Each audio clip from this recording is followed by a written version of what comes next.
제가 지금은 음악을 정말 좋아하지만 나중에는 음악을 싫어하게 될 수도 있을 것 같아서 걱정이에요 라고 사연을 보내주셨네요. 현실적인 고민을 하고 계신 것 같습니다. 좋아하는 일을 직업으로 삼는다는 거는 어느 정도는 그 좋아함의 크기를 덜어내야 되는 직업이라고 저는 생각을 하고 있습니다.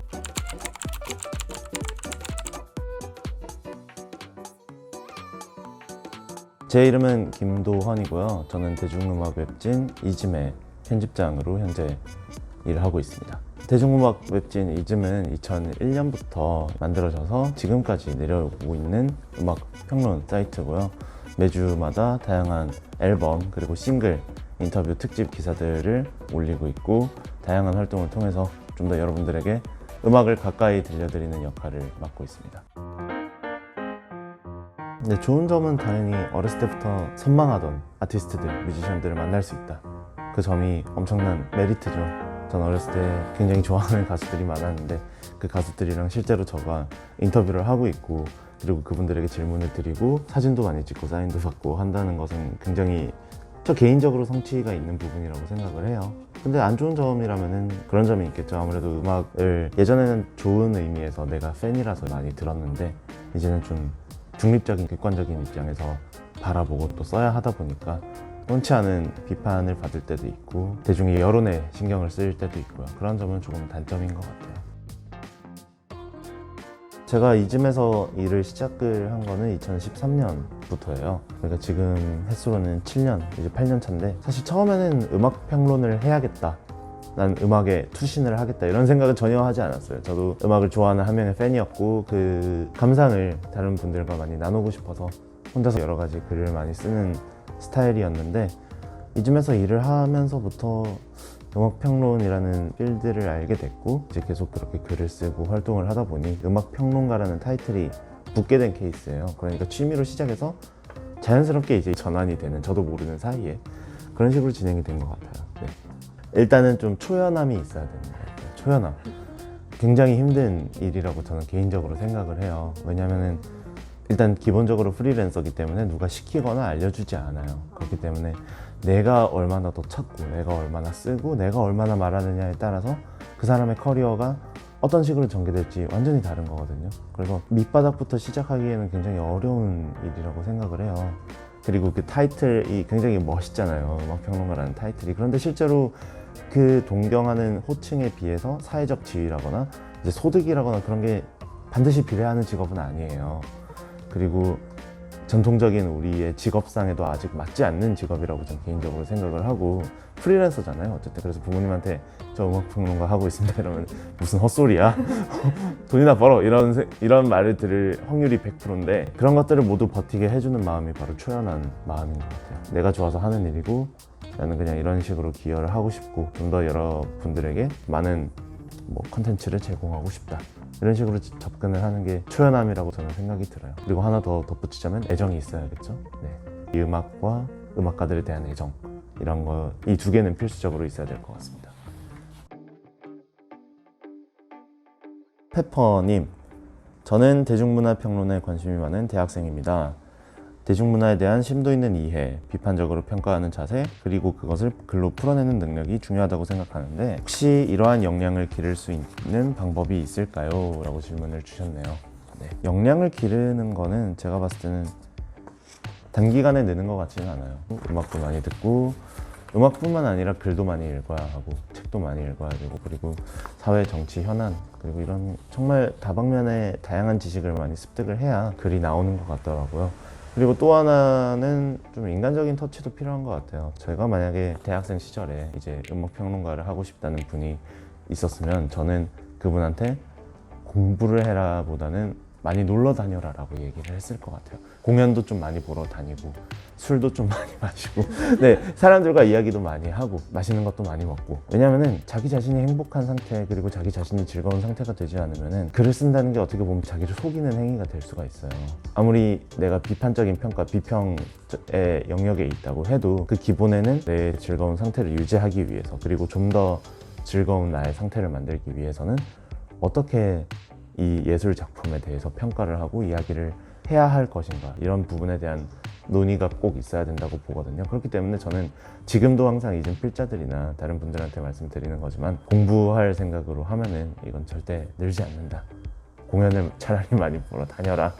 이런 식으로 얘기를 많이 하고 있습니다. 네, 두 번째는 감자님께서 보내주셨는데요. 저는 유일한 취미가 음악 감상이라고 할 정도로 음악을 정말 좋아해서 음악 관련 일을 하고 싶다는 막연한 생각을 하고 있습니다. 좋아하는 일을 직업으로 삼아도 괜찮을지 모르겠습니다. 좋아하는 일을 직업으로 가졌다가 그 일을 거들떠도 보기 싫게 되었다는 사람들도 종종 보여서 제가 지금은 음악을 정말 좋아하지만 나중에는 음악을 싫어하게 될 수도 있을 것 같아서 걱정이에요 라고 사연을 보내주셨네요. 좋아하는 일을 직업으로 삼고 있는 게 바로 제 현재의 모습인데요. 현실적인 고민을 하고 계신 것 같습니다. 좋아하는 일을 직업으로 삼는다는 거는 어느 정도는 그 좋아함의 크기를 덜어내야 되는 직업이라고 저는 생각을 하고 있습니다. 하지만 그 애정만큼은 끝까지 가지고 가셔야 되는 것 같아요. 사람이 냉소적인 것과 비판적인 것은 조금 다르다고 저는 생각을 하거든요. 냉소적인 거는 아무래도 음악에 대한 애정 자체를 완전히 없애버릴 수도 있는 위험한 상황이라고 생각이 들어요. 하지만 그 바탕에 어느 정도 비판을 하면서도 비판이라는 게 결국 관심이 있기 때문에 애정이 있기 때문에 할 수 있는 일이거든요. 그렇기 때문에 그 두 개의 차이를 잘 구별을 하시고 음악 관련된 일을 하심에 있어서 여러 가지 힘드신 일들이 분명 있을 거예요. 하지만 기본적으로 그 뮤지션들과 이 씬과 음악 여러 가지 그 결과물에 대한 애정을 가지고 계신다면 그걸 끝까지 그리고 잃지 않으신다면 남들보다 훨씬 더 높은 위치에서 음악에 대해서 좀 더 중요하게 말하실 수 있는 그리고 결과물을 만들어내실 수 있는 분이 되지 않을까 생각을 하고 있습니다. 저는 어렸을 때는 부모님께서 말씀하신 것 중에 하나가 생각이 나는데 책 그만 읽고 나가서 놀아라 이런 얘기를 되게 많이 들었어요. 그게 진짜 어렸을 때, 아기 때, 초등학교 때 이럴 때 제가 친구들이랑 막 어울려서 나가서 놀고 이런 거가 잘 안 돼서 막 뛰어놀기도 좀 그렇고 그러다 보니까 계속 혼자서 책 읽고 음악 듣고 이런 시간이 많았던 것 같아요. 그래서 중학교 때, 고등학교 때도 정말 음악만 엄청나게 많이 들었거든요. 성인이 돼서 이제 사회에 나와서 음악 얘기를 하다 보니까 정말 그때 많이 읽고 정말 많이 들었구나라는 생각이 들어서 정말 감사했어요. 저 개인적으로는 감사했는데 그런데 또 한편으로 그게 또 걸림돌이 되기도 했어요. 왜냐면 이제 아무래도 학업에 좀 더 집중을 해야 되고 저도 개인적으로 그런 욕심이 있잖아요. 뭐 좋은 직장이나 그런 거에 대한 생각이 있었는데 당장 좋아하는 음악을 너무 많이 듣고 하다 보니까 고등학교 때는 그래서 흔한 레파토리로 부모님과 싸우기도 하고 이제 앨범 좀 그만 사라, CD 좀 그만 사라, 막 없애버린다 이런 얘기도 많이 들었고 그렇게 했는데 그래서 그때 정말 제 막 마음속에 그런 것들을 좀 많이 글로 풀어내기 시작을 했던 것 같아요. 음악을 듣고 이런 걸 좀 나만 좋은 거 들을 수 없잖아. 남들도 같이 들었으면 좋겠다. 물론 그 당시에 그 음악이라는 게 남들도 다 듣는 그런 수준의 음악이었지만 좀 어떻게든 내 이야기를 풀어내고 싶다 이런 마음이 있었던 것 같아요. 그래서 이즘이라는 사이트를 어렸을 때부터 많이 봤고요. 2001년부터 있었으니까 제가 중학교 때, 고등학교 때 정말 많이 봤어요. 하루에 한 번씩 들어가서 하루에 한 번도 아니죠. 정말 수시로 집에 와서 보고 음악 듣고 그렇게 항상 했던 기억이 나서 그래서 처음에 이즘 모임에 나왔을 때 기억이 나는 게 너무 놀라웠어요. 내가 이 사람들이랑 이 자리에 같이 있다는 게 이럴 수가 있나? 그래서 임진모 선생님이 그때 모임에 계셨는데 사인을 받았어요. 제가 책을 들고 가서. 근데 사인을 받는 사람이 그때 저밖에 없는 거예요. 그래서 정말 이게 참 간극이라는 게 있구나. 난 정말 순수한 팬의 마음으로 살았구나 이런 생각이 들었어요.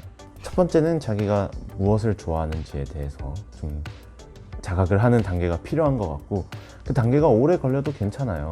그 단계가 오래 걸리고 당장 이제 직장에 취업을 해야 된다거나 이런 경우에는 취업을 하셔도 돼요. 취업을 하시면 되죠. 그 다음에 자기가 좋아하는 것을 천천히 찾아 나가면서 내가 현재 잘 할 수 있는 일과 그리고 내가 하고 싶은 일을 잘 조합을 해서 나는 이런 스타일의 나만의 무언가를 보여줄 수 있을 거야 라고 이제 계속 진행을 하시다 보면은 어느새 자기도 모르는 사이에 타이틀이 붙어 있을 거예요. 저가 음악평론가라는 호칭으로 활동을 하듯이 자기도 모르는 사이에 많은 분들에게 연락을 받고 그리고 자기가 이야기하는 한마디 한마디가 보다 많은 분들에게 영향력을 끼칠 수 있을 겁니다. 아마 그런 점으로 생각을 해주시면 좋을 것 같습니다.